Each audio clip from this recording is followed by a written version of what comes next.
dilanjutkan soal badan hadirin dimohon berdiri.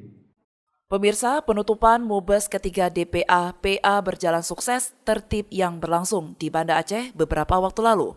Pada kegiatan tersebut, selain dihadiri oleh sejumlah pengurus partai Aceh di seluruh Aceh, hadir juga para pimpinan partai politik yang ada di Aceh, baik partai lokal maupun partai nasional. Terlihat juga di barisan kursi tamu undangan pimpinan Partai Nanggro Aceh atau PNA, Irwandi Yusuf sebagai orang pertama di struktur partai berbendera oranye tersebut.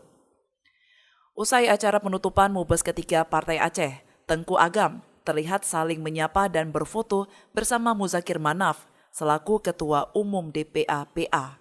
Ditemui awak media yang ingin mengkonfirmasi apakah akan ada sinyal-sinyal kedua partai yang lahir pasca MOU Helsinki itu untuk berkoalisi pada pemilu 2024 nanti.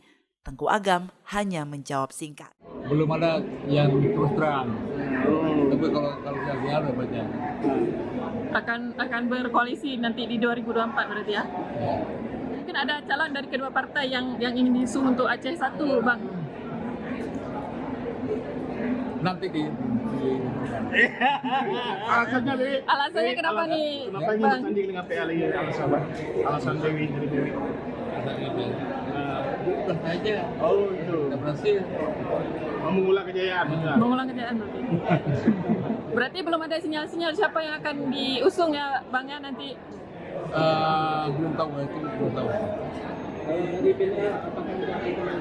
Hah? Kalau dari PNA sendiri apa ada yang calon? Belum ada lah. Ada.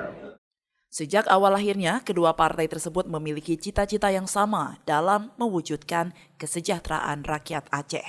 Dari Banda Aceh, Lala Nurmala melaporkan untuk Puja TV Aceh.